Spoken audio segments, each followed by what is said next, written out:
ঘন্টায় 25 কিলোমিটার বেগে উত্তর উত্তর পশ্চিম বঙ্গোপসাগরের দিকে যা ধেয়ে আসছে বলেই জানা যাচ্ছে। এবং আজ ইতিমধ্যেই শহর কলকাতায় বৃষ্টি শুরু হয়ে গিয়েছে, জেলাতেও বৃষ্টি শুরু হয়েছে। আজ দিনভর কিরকমই ওয়েদার থাকবে কি জানানো হচ্ছে হাওয়া অফিসের পক্ষ থেকে জানবো। অয়ন রয়েছেন আমাদের সঙ্গে টেলিফোনে, আমাদের প্রতিনিধি।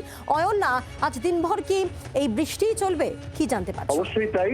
কলকাতায় বিকেল 3টে থেকে যে বৃষ্টি শুরু হয়েছে, সেই বৃষ্টি নিরবিচ্ছিন্নভাবে আজকে প্রায় সারা রাত চলার কথা। যদিও এই বৃষ্টি সবসময় যে ভারী বৃষ্টি হবে তা নয়, কখনো হালকা মাঝারি, কখনো ভারী।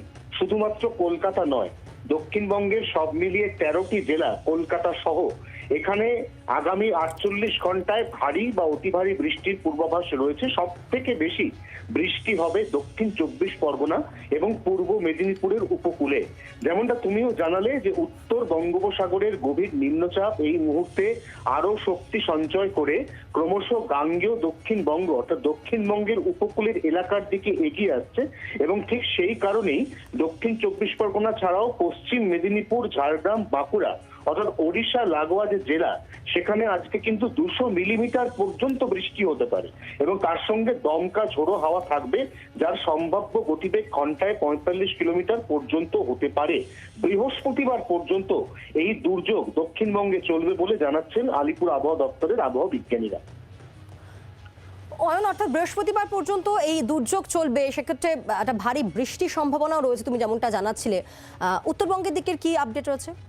দেখো, উত্তরবঙ্গে ঠিক উল্টোটাই ঘটবে, কারণ এখান থেকে ক্রমশ যখন এই সিস্টেম দুর্বল হয়ে উত্তর দিকে চলে যাবে, তখন দক্ষিণবঙ্গে বৃষ্টি কমবে কিন্তু উত্তরবঙ্গে বৃষ্টি বাড়বে। অর্থাৎ যে বৃহস্পতিবার দক্ষিণবঙ্গে বৃষ্টি কমবে, সেই বৃহস্পতিবার অর্থাৎ পরশু থেকেই কিন্তু উত্তরবঙ্গে বৃষ্টির পরিমাণ বাড়বে।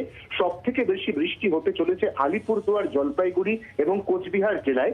মাঝারি বৃষ্টি হবে মালদা এবং দিনাজপুরে। পার্বত্য দার্জিলিং এবং কালিম্পং, সেখানে কিন্তু অতি ভারী বৃষ্টির আশঙ্কাও উড়িয়ে দেওয়া যাচ্ছে না।